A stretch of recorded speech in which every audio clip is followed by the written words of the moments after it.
नमस्कार दोस्तों, स्वागत है आप सभी का आपके अपने YouTube चैनल जीके जीत सर के अंदर। देखिए, अपन ने जो रीट भर्ती परीक्षा है अभी होने वाली है, उसके लिए संस्कृत को अपन ने स्टार्ट किया था। जो संस्कृत के आपके 30 नंबर की जो आती है, जो भाषा फर्स्ट में संस्कृत लेते हैं या दूसरी भाषा जो संस्कृत का चयन करते हैं, उसके लिए मैंने संस्कृत व्याकरण को स्टार्ट किया है। और संस्कृत की शिक्षण विधियों का भी मैंने एक टॉपिक डाल दिया, 2 टॉपिक शेष है जो अभी आपको उपलब्ध करवा दूंगा।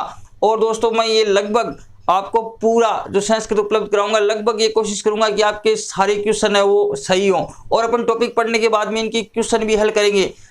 तो अपन ने सबसे पहले अपना जो टॉपिक है वर्ण विचार, उसको स्टार्ट किया था, उसका एक वीडियो अपन ने पढ़ लिया, वर्ण विचार। तो वर्णों को अगर हम देखें तो 2 भागों में बांटा गया, स्वर और व्यंजन वर्ण। जो स्वर व्यंजन है, स्वर को 3 भागों में बांटा गया। स्वर को कितने भागों में? 3 भागों में बांटा गया, हर्ष, दीर्घ और प्लुत। उसको अपन पढ़ चुके हैं। अब आगे उसका वर्गीकरण पढ़ेंगे। तो देखो, स्वर है, स्वर को अपन ने पढ़ा था, 3 भागों में बांटा गया। कितने भागों में? 3 भागों में। हर्स्व स्वर, दीर्घ स्वर, दीर्घ स्वर और प्लुत, 3 भागों में बांटा गया। इनको अपन ने पढ़ लिया दोस्तों। तो स्वरों का वर्गीकरण अपन पढ़ रहे हैं आज। वर्गीकरण,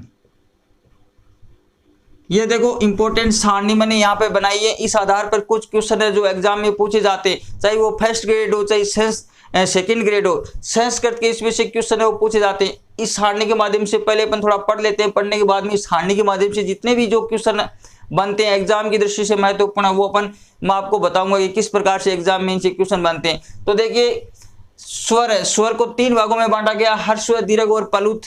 अब जो हर्स्व, दीर्घ और प्लुत है, हर्स्व, दीर्घ और प्लुत, इनको भी आगे 3 भागों में बांटा गया है। इनको भी आगे 3 भागों में बांटा गया। कितने भागों में? 3 भागों में बांटा गया। देखो कौन कौन से बांटा गया। सबसे पहला है उदात्त, उदात्त, अनुदात्त स्वर, अनुदात्त, उदात्त, अनुदात्त और स्वरित, स्वरित। कि हर्स्व, दीर्घ और प्लुत जो स्वर है उनको भी कितने भागों में बांटा गया? 3 भागों में बांटा गया। कौन कौन से? उदात्त, अनुदात्त और स्वरित। उदात्त का आपको एक सूत्र ध्यान में रखना है। देखो कौन सा सूत्र है? उच्चैरुदात्त, उच्चैरुदात्त, ठीक है। अनुदात्त को निचेरुदात्त, निचेरुदात्त और स्वरित, समाहारे स्वरित है, समाहारे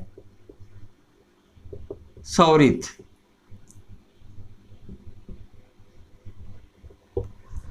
उच्चैरुदात्त, देखो उच्चैरुदात्त किसको कहा जाता है? कि हम कोई भी जब स्वरों को बोलते हैं, ठीक है, मुख के द्वारा जो अपने उच्चारण स्थान है उसको तालु, जो अपना तलवा होता है जिसको तालु बोलते हैं, उस तालु के ऊपर वाले भाग को जब स्पर्श करती है हवा तो उसको बोलते हैं उच्चैरुदात्त। कि जब हम कोई भी मतलब स्वरों का उच्चारण करते हैं तो उच्चारण स्थान के आधार पर अगर देखें तो मुख के माध्यम से जब हम उच्चारण करते हैं तो उच्चैरुदात्त, उच्चैरुदात्त का मतलब ऊपर वाले जो तालु को हवा जब स्पर्श करती है, श्वास वायु जो स्पर्श करती है, तब उसको हम क्या बोलते हैं? उच्चैरुदात्त। क्या कहते हैं? उच्चैरुदात्त। अब आप समझेंगे निचेरुदात्त। निचेरुदात्त का मतलब है जब हवा नीचे वाले भाग को स्पर्श करती है तो उसको क्या बोलते हैं? निचेरुदात्त। कि जब हम स्वरों का क्या करते हैं, स्वरों को बोलते हैं किसके माध्यम से? मुख के माध्यम से। या जब हम उच्चारण स्थानों को बोलते हैं मुख के माध्यम से, तो जब नीचे वाले भाग को हवा क्या करती है? स्पर्श करती है, तो उसको बोलते हैं निचेरुदात्त। और समाहार स्वरित, कि समाहार का मतलब समूह के अंदर, कि जब मध्य भाग को जो श्वास वायु क्या करती है? स्पर्श करती है, तो उसको क्या बोलते हैं? स्वरित स्वर कहते हैं। तो ऊपर वाले भाग को उच्चैरुदात्त, नीचे वाले भाग को निचेरुदात्त और मध्य वाले जो बीच वाले भाग को उसको हम क्या बोलते हैं? स्वरित स्वर कहते हैं। तो ये आपको ध्यान में रखना है कि हर्स्व, दीर्घ और प्लुत के आधार पर स्वरों को कितने भागों में बांटा गया है? तीन भागों में बांटा गया, उदात्त, अनुदात्त और स्वरित। ठीक है, तो ह्रस्व, दीर्घ और प्लुत जो स्वरों का अगर हम वर्गीकरण करते हैं तो कितने भागों में बांट दिया गया? तीन भागों में, उदात्त, अनुदात्त और स्वरित। आगे बात समझ में। उच्चैरुदात्त, जब अपन एक बार वापस बता देता हूं कि जब हम स्वरों को बोलते हैं मुख के माध्यम से तो उच्चारण स्थान है, तो उनके जो तलवा, ऊपर वाले जो तालु को जब हवा स्पर्श करती है तो उच्चैरुदात्त, नीचे वाले भाग को स्पर्श करती है नीचैरुदात्त, और मध्य वाले भाग को समूह में जब स्पर्श करती है तो उसको क्या बोलते हैं? स्वरित कहते हैं। अब देखो इनको भी आगे उदात्त, अनुदात्त और स्वरित का वर्गीकरण। अब एक चीज यहां पर आप ध्यान रखेंगे, उदात्त है, उदात्त अगर स्वर है तो उसके कोई चिन्ह नहीं लगाते हैं। अनुदात्त स्वर है तो उसके नीचे ऐसे चिन्ह लगाते हैं, और स्वरित वर्ण है तो स्वरित वर्ण के ऊपर इस प्रकार खड़ी लाइन के द्वारा दर्शाया जाता है। यह भी आप ध्यान रख सकते हैं। ठीक है, उदात्त जो स्वर है उसके किसी प्रकार कोई चिन्ह नहीं होता है। अनुदात्त जब हम स्वर लिखते हैं तो उसके नीचे अंडरलाइन करते हैं, नीचे चिन्ह लगाते हैं, इस प्रकार से पड़ी रेखा, और स्वरित के खड़ी रेखा ऊपर क्या करते हैं? खड़ी रेखा का चिन्ह लगाते हैं। ये भी ध्यान रखेंगे, खड़ी रेखा ऊपर, खड़ी रेखा के द्वारा प्रदर्शित करते हैं, और इसके नीचे, स्वरों के नीचे पड़ी रेखा के द्वारा इसको दर्शाया जाता है, और इनको सीधा ही दर्शाया जाता है, इस पे किसी प्रकार की कोई रेखा नहीं दर्शाई जाती है। तो ये आप ध्यान रखेंगे। अब देखो उदात्त,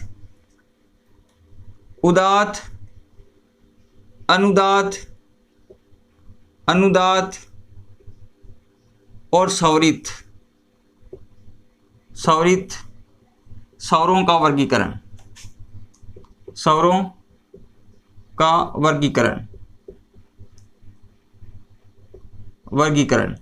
तो इसको भी दो भागों में बांटा गया। कितने भागों में? दो भागों में बांटा गया। कितने भागों में बांटा गया? दो भागों में। एक अनुनासिक, एक को बोलते हैं अनुनासिक,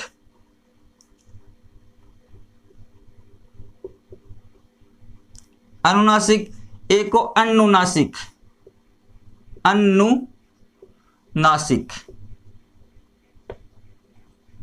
या इसको कह सकते हैं निर्नुनासिक,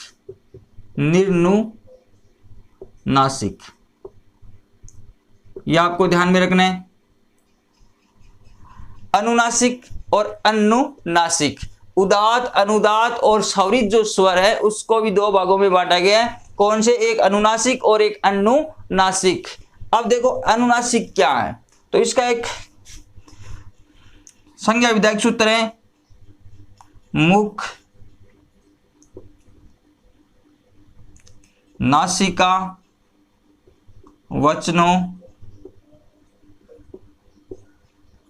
अनुनासिक है।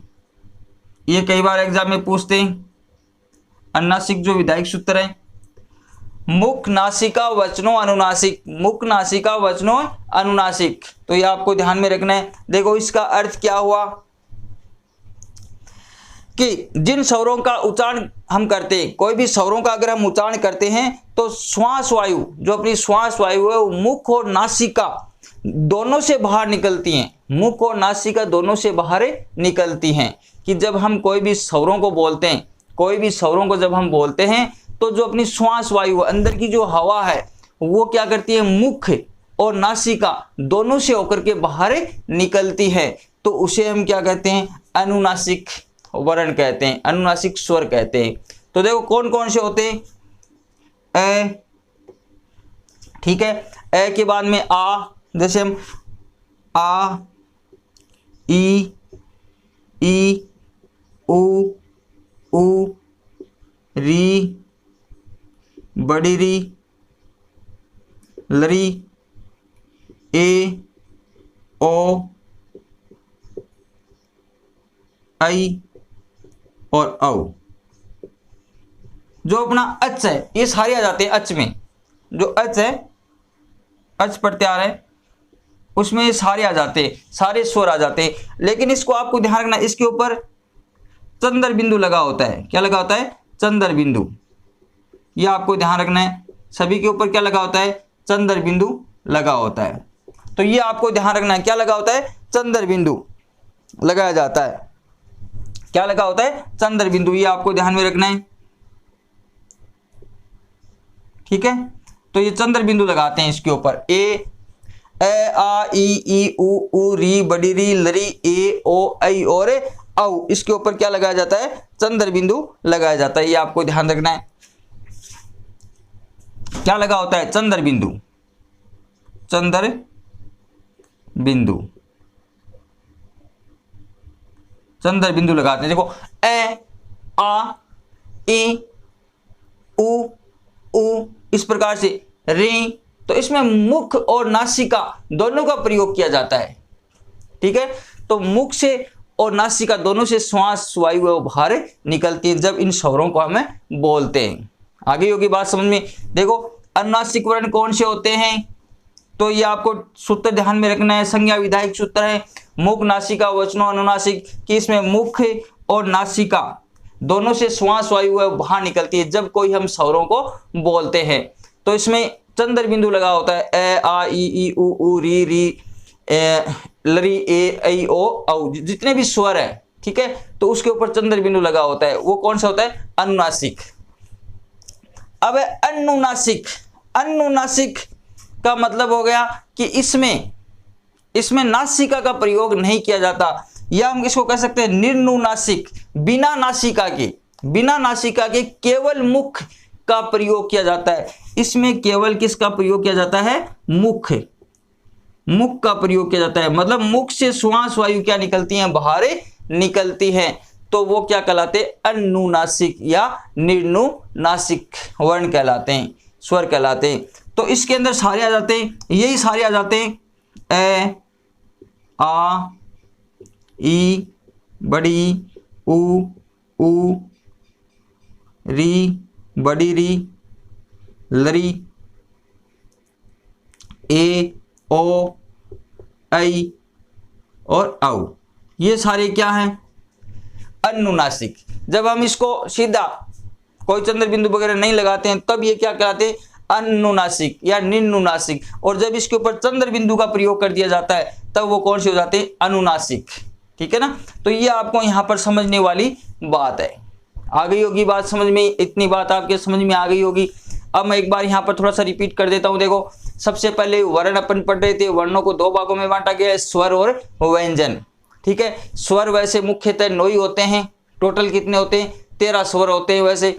ठीक है, अब स्वरों को फिर 3 भागों में, हर्ष व दीर्घ और प्लुत। हर्ष व 5 होते हैं, दीर्घ कितने होते हैं, 8, प्लुत 8 और 9 होते हैं, जो अपने पिछले वीडियो में पढ़ा था कौन कौन से होते हैं, वो आप वीडियो देख सकते हैं। फिर हर्ष व दीर्घ और प्लुत जो स्वर है उसका वर्गीकरण, इनके आधार पर इनको 3 भागों में बांटा गया, उदात्त, अनुदात्त और स्वरित। ठीक है, उदात्त का संज्ञा विधायक ये सूत्र है ऊंचे रुदात्त। मतलब जब हम कोई भी स्वरों को बोलते हैं, जितने भी अपने उच्चारण स्थान होते हैं, तो उसके तालु से जब हवा क्या करती है, श्वास वायु स्पर्श करती है, वो ऊंचे रुदात्त। नीचे वाले भाग से स्पर्श करती है नीचे रुदात्त, और समा मतलब मध्य भाग से जब हवा स्पर्श करती है तो उसको स्वरित स्वर बोलते हैं। अब इसके आधार पर उदात्त, अनुदात्त और स्वरित स्वरों के आधार पर इसको 2 भागों में बांटा गया है, अनुनासिक और अनुनासिक या निर्नुनासिक। अब इसका जो ये विधायक सूत्र है, मुख नासिका वचनों अनुनासिक, कि मुख के साथ नासिका का जिन स्वरों को बोलने में हम प्रयोग करते हैं, कि जब हवा मुख से भी बाहर निकलती है और नाक से भी बाहर निकलती है तब उसको क्या बोलते हैं, अनुनासिक वर्ण कहते हैं। ठीक है, और इसमें चंद्र बिंदु का प्रयोग किया जाता है, जितने भी जो स्वर है उसके ऊपर चंद्र बिंदु का प्रयोग किया जाता है। और अनुनासिक या इसको निर्नुनासिक किसको कहते हैं, जब केवल मुख का प्रयोग किया जाता है, नासिका का प्रयोग नहीं होता है। मतलब हवा कहां से निकलती है, केवल मुख से बाहर निकलती है, जैसे ए आ ई उ, इस प्रकार से हम बोलते हैं तो हवा केवल मुख से निकलती है। ठीक है, तब उसको निर्नुनासिक, यही सारे हो जाएंगे निर्नुनासिक। तो इतनी बात आपके समझ में आ गई होगी। अब अगर हम देखें, देखो इस प्रकार से अगर हम पूरे वर्गीकरण को देखें, तो पूरे वर्गीकरण को देखें तो इन स्वरों को 18 भागों में बांटा गया है। इसके कितने प्रकार हैं, 18 प्रकार हैं। अब किस प्रकार से प्रकार होंगे, अलग अलग जो स्वर है उसके प्रकार होंगे। तो वो किस प्रकार से होंगे अपन देखेंगे। देखो एक बार यहाँ पर समझ लेते हैं। देखो स्वर, पहले हर्स्व, दीर्घ और प्लुत, 3 भाग हो गए। अब इसके 3 भाग हो गए, उदात्त, अनुदात्त, स्वरित। दीर्घ के भी उदात्त, अनुदात्त और स्वरित, फिर प्लुत के भी उदात्त, अनुदात्त और स्वरित। ठीक है। अब देखो उदात्त के भी फिर अनुनासिक और अनुनासिक, फिर अनुदात्त के अनुनासिक और अनुनासिक, स्वरित के भी अनुनासिक और अनुनासिक। इस प्रकार से 6, 6, 12 और 6 3 कितने हो गए 18। ये इतनी बात आपके समझ में आ गई होगी कि स्वरों को पहले 3 भागों में बांटा गया, हर्स्व, दीर्घ और प्लुत।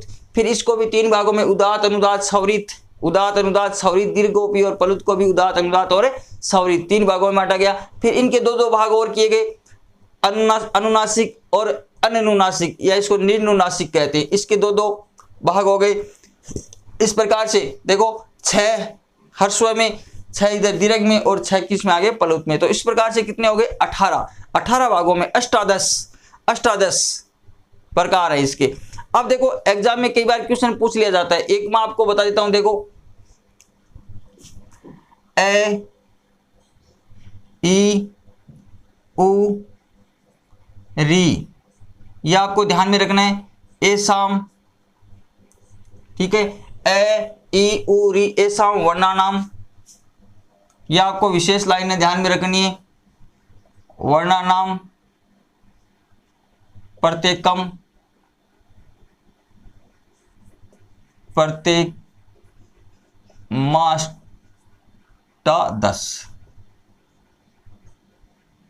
ठीक है, एक तो ये आपको ध्यान में रखना है। ठीक है, अष्टादश वेदा।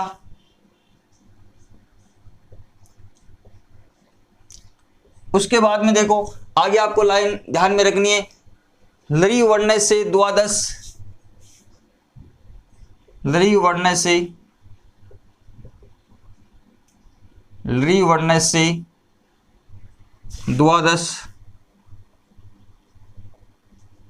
द्वादश तस्य दीर्घाभाव, दीर्घाभावात्, यह आपको विशेष रूप से लाइन ध्यान रखनी है। दीर्घाभावात् एचामपि, एचामपि,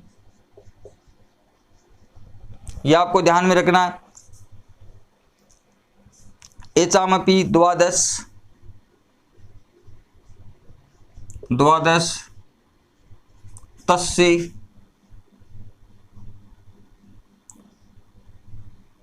हर्स्व भावात्।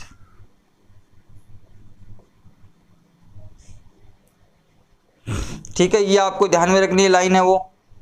देखो ए, ई, उ, री, ऐसा वर्णानाम प्रत्येकम, ए, ई, उ और री, इन वर्णों, इन प्रत्येक वर्णों के 18 भेद होते। कितने भेद होते? 18 भेद होते। और लरी वर्ण से द्वादश, लरी वर्ण के कितने भेद होते? 12 भेद होते। तस्य दीर्घाभावात्, इसमें दीर्घ का क्या होता है? अभाव होता है। एचामपि, एचामपि का मतलब एच, एच जो प्रत्यार है, एच प्रत्यार में कौन कौन से आ जाते हैं? ए, ओ, ऐ और औ। एचामपि एच प्रत्यार है, ठीक है। एच, एच में ए, ओ, ऐ और औ, इनके भी कितने होते हैं? 12 भेद होते हैं। और तस्य हर्स्व अभावात्, उसमें हर्स्व स्वर का क्या होता है? अभाव होता है। अब आपको मैं देखो इस सारणी के माध्यम से समझा देता हूं। देखो सबसे पहले देखो यहां पर लिखा है ए, ई, उ, री, ऐसां वर्णानाम प्रत्येकम अष्टादश, कि इन वर्णों के 18 भेद होते हैं। तो देखो ए है, ए, ए हर्स्व में भी उसका दीर्घ भी होता है आ, और ए क्या है? प्लुत में भी आ रहा है। प्लुत में तो सारे आ रहे हैं। तो इसके देखो 6, 6, 12 और 6 कितने हो गए? 18 हो गए। अनुनासिक, अनुनासिक, अनुनासिक, तो ये हर्स्व में भी आता है, दीर्घ में भी आता है और प्लुत में भी आता है। ए का दीर्घ क्या होता है? आ होता है। तो ए दीर्घ भी बनता है और ये प्लुत भी होता है। तो इनके कितने भेद हो गए? ए के 18, अष्टादश भेद हो गए, अष्टादश भेद हो गए। ठीक है। अब यहां पर देखना है आपको, इसी प्रकार ई का भी हो गया 18 भेद, उ के भी 18 भेद हो गए, और री, री के भी कितने भेद हो गए? 18 भेद हो गया।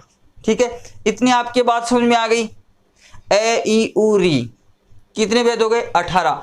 अब देखो री वर्ण से, अब जिनका मतलब दीर्घ हो रहा है, ए ई उ री, ठीक है, इनके क्या हो रहे हैं? दीर्घ हो रहे हैं। ए का आ, ई का बड़ी, उ का बड़ा उ और री की बड़ी री, जिनका दीर्घ हो रहा है उसके कितने भेद हो गए? 18। देखो 6 6 12 और 6 कितने हो गए? 18 भेद हो गए। आगे बात सुन में, अब देखो यहां पे लिखा हुआ है लरी वर्ण से द्वादश, लरी वर्ण के कितने भेद होते हैं? 12। लरी वर्ण के कितने भेद होते हैं? द्वादश, मतलब 12 भेद होते हैं। कितने भेद होते हैं? 12। कितने भेद होते हैं? 12 भेद हो रहे हैं। लरी वर्ण के कितने भेद हैं? 12। आगे लिखा देखो तस्य दीर्घाभावात्, कि उसमें दीर्घ का क्या होता है? अभाव होता है, उसमें दीर्घ नहीं होता। लरी का क्या दीर्घ नहीं बनता, तो ये 18 होते हैं, उसमें से 6 निकाल देंगे। दीर्घ वाले 6 निकाल दो, ये इधर वाले, तो कितने बच गए? 6 हर्षव के हो गए, 6 प्लुत के हो गए, तो कितने हो गए? 12 भेद हो गए। यहाँ पर ये आपको ध्यान रखना। क्वेश्चन कैसे बनेंगे वो अपन आगे मैं बताऊंगा अभी आपको, कि एग्जाम में क्वेश्चन इनसे कैसे पूछे जाते हैं। तो लरी के 12 भेद हो गए। अब आगे देखो यहाँ पर दिया हुआ एचामपि द्वादश, कि एच का मतलब होगा ए ओ आई और औ, इनके कितने भेद होते हैं? द्वादश। देखो ए ओ आई और औ, इनके कितने भेद हो गए? द्वादश। इनके भी कितने भेद हो गए? द्वादश। 12 भेद हो गए इनके भी। कैसे हो गए? तस्य हर्षव अभावात्, इसमें हर्षव नहीं होता। देखो ए ओ आई औ, इसमें हर्षव का क्या होता है? अभाव। हर्षव वाले 6 निकाल देंगे तो कितने बच गए? 12 बच गए। तो इनके कितने भेद होते हैं? 12 भेद होते हैं। ठीक है, आगे होगी बात समझ में। अब देखो एग्जाम में क्वेश्चन कैसे आता है, जैसे यहां पूछ लिया ए सौरज से कति भेदा, ए सौरज से कति भेदा, ए स्वर के कितने भेद है? ए स्वर के कितने भेद है? यहां पर ऑप्शन में आ गया, देखो पहला ऑप्शन आ गया द्वादश, दूसरा ऑप्शन आ गया अष्टादश, तीसरा आ गया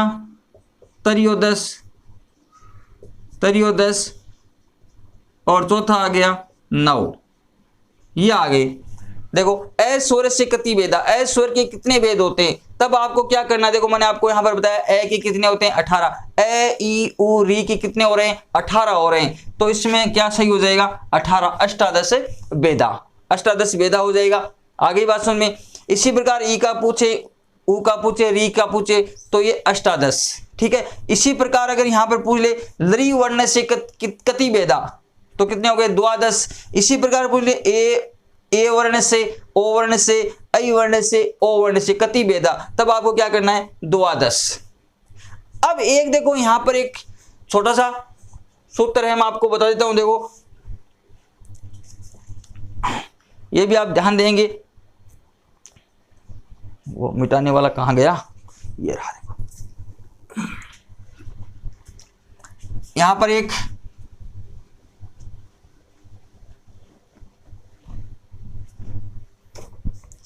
सूत्र है, देखो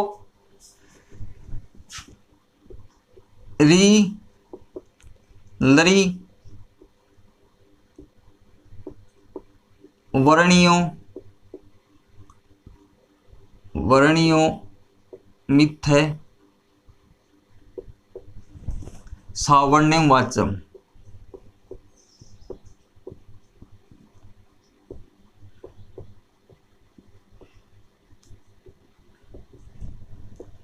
अब देखो यहां पर ध्यान रखना है, री और लरी वर्ण है, री और लरी वर्णियों वर्णों का यहां पर अगर देखें तो दोनों की क्या होती है? सवर्ण संज्ञा होती है। कौन संज्ञा होती है? सवर्ण संज्ञा होती है।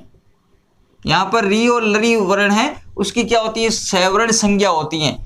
तो ये आपको बात यहां पर ध्यान रखनी है। री और लरी इन वाक्यों को छोड़ करके यहां पर देखो री और लरी है तो इनकी सवर्ण संज्ञा होती है।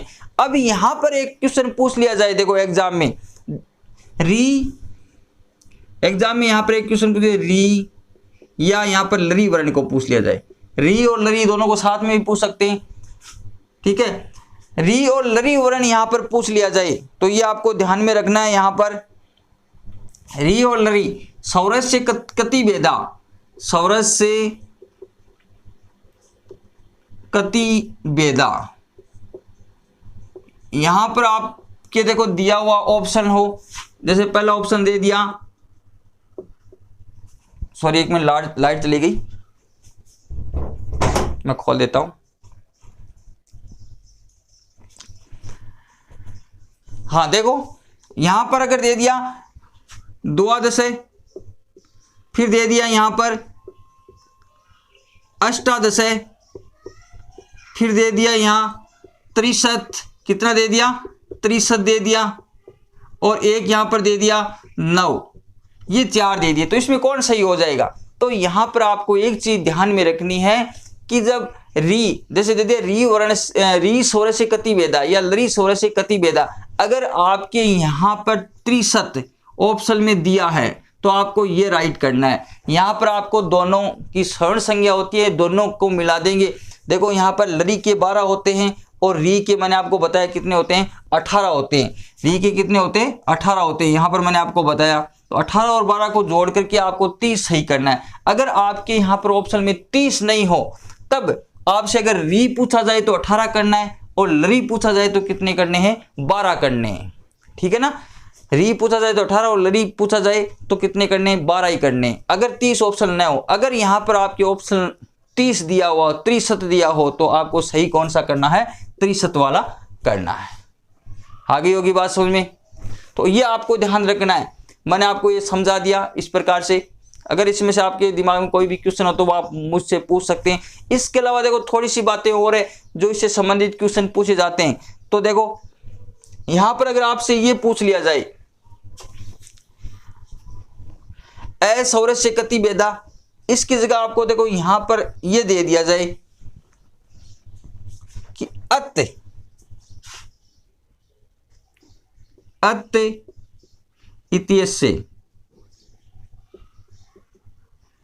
इत्यस्य कति भेदा, कति भेदा, ये यहां पर दे दिया जाए। ठीक है, ये क्वेश्चन पूछ लिया जाए आपसे, प्रश्न ये किया जाए और ऑप्शन दे दे कि द्वादश, दूसरा ऑप्शन दे दे 60, तीसरा दे दे अष्टादश, ठीक है, और चौथा आपके दे दे 9 दे दे, चलो 9 ये है। तो अब यहां पर आप बताएंगे, कमेंट करेंगे, जल्दी से कमेंट करके बताएंगे किसका में कौन सा हो जाएगा सही। अतिथ्य से कति भेदा, देखो यहां पर एक तो ये क्वेश्चन है ए सौरस से कति भेदा, तब तो मैंने यहां पर आपको 18 बता दिया। अब यहां पर आप क्या करेंगे, ए के साथ तय जोड़ दिया। ए के साथ जब अगर यहां पर तय जुड़ा हो कि अतिथ्य से कति भेदा, तब आपको यहां पर क्या करना है, 60 करना है। क्या करना है, 60। इनके कितने भेद होते हैं, 6 भेद होते हैं, ये आपको ध्यान में रखना है। ठीक है, अब यहां पर पूछ ले कि अत की जगह यहां पर दे दे इत दे दे, या यहां पर दे दे आत, या यहां पर दे दे उत। ठीक है, आगे बात सुन में, अत इत आत उत, तो इनके आपको कितने करने, 6 भेद करने। और यहां पर अगर यहां पर पूछ लिया जाए, रित और लरित, ये पूछ लिया जाए तो इन दोनों का पूछे तो आपको कौन सा ऑप्शन सही करना है, द्वादश वाला करना है। द्वादश भेद, यह आपको विशेष रूप से ध्यान रखना है कि अत इत उत आत, जब ये पूछ लिया जाए ना आपसे तो आपके कितने भेद करने, 60। और यहां पर जब रित और लरित इत्यस्य कति भेदा, इनके भेद अगर पूछ लिया जाए तब आपको कितने करने हैं, द्वादश, 12 भेद करने। तो एग्जाम में इस प्रकार से क्वेश्चन पूछ लिए जाते हैं। ठीक है ना, आगे होगी बात समझ में, किसके कितने भेद होते हैं। तो इन पूरे वर्गीकरण को देखें तो 18 भागों में इसको बांटा गया है। कितने भागों में, 18 भागों में इसको बांटा गया है, ये आप देख सकते हैं। तो ये शायद मैं उम्मीद करता हूं कि आपको समझ में आ गया हो, और धीरे धीरे मैं आपको कंप्लीट सेंस करते हुए करवा दूंगा। अगर दोस्तों आपको वीडियो अच्छा लगा तो लाइक शेयर कमेंट जरूर करना, चैनल को सब्सक्राइब करना ना भूलें। ठीक है ना, चैनल को जरूर सब्सक्राइब करें, अपने दोस्तों में फेसबुक व्हाट्सएप ग्रुपों के अंदर ये मतलब सभी जगह फैला दीजिए, ताकि आपको मैं पूरा सिलेबस है वो कंप्लीट करवा सकूं। अपने वीडियो के माध्यम से मैं आपको पूरे वीडियोज उपलब्ध करवा दूंगा। तो ये आपके शायद समझ में आ गया होगा। अब आप इसका स्क्रीनशॉट भी ले सकते हैं, ठीक है। तो अब एक बार रिपीट थोड़ा सा कर देता हूं। देखो, सबसे पहले अपन ने वर्णों के को दो भागों में स्वर व्यंजन, तो स्वरों को अपन ने अब आज कंप्लीट कर लिया। कल अपन व्यंजन को पढ़ेंगे। तो स्वर को सबसे पहले 3 भागों में, हर्स्व दीर्घ प्लुत, फिर हर्स्व दीर्घ प्लुत के आधार पर 3 भाग, उदात्त अनुदात्त और स्वरित, फिर उदात्त अनुदात्त के आधार पर 2 भागों में अनुनासिक और अनुनासिक। इस प्रकार से टोटल वर्गीकरण को देखें तो 18 भेद होते हैं। अब कौन से वर्ण, कौन सा जो स्वर है उसके कितने कितने भेद होते हैं ये मैंने आपको बता दिया। ए ई उ री के कितने होते हैं, 18 होते हैं। लरी के कितने होते हैं, 12 होते हैं, क्योंकि लरी के अंदर क्या होता है, दीर्घ का अभाव होता है। और ए ओ ऐ और औ, ये औ है, इसके कितने होते हैं, 12 होते हैं, क्योंकि इसके अंदर हर्स्व का क्या होता है, अभाव होता है। लेकिन जब एग्जाम में री और लरी इन दोनों की सवर्ण संज्ञा होती है, अगर इनको पूछ लिया जाए और ऑप्शन में 30 दिया हो तब आपको 30 करना है, अन्यथा री के कितने करने हैं, री के कितने करने 18 और लरी के कितने करने 12 करने। लेकिन जब ऑप्शन में 7 में दिया हो तो इसकी सवर्ण संज्ञा होती है और दोनों को जोड़ करके अगर दिया हो तो यहाँ पर क्या करना है, 30 ऑप्शन को सही करना है। तो धन्यवाद दोस्तों, कल अपन फिर मिलेंगे, व्यंजन वर्णों को पढ़ेंगे, फिर व्यंजन के प्रकारों को पढ़ेंगे, ये सारे आपको कंप्लीट करवा देंगे। फिर संधि, समास, उपसर्ग, प्रत्यय जितने भी आपके रीट में लग रहे हैं वो सारे अपने मैं आपको कंप्लीट करवाऊंगा। तो आप वीडियो को अंत तक जरूर देखिए। धन्यवाद।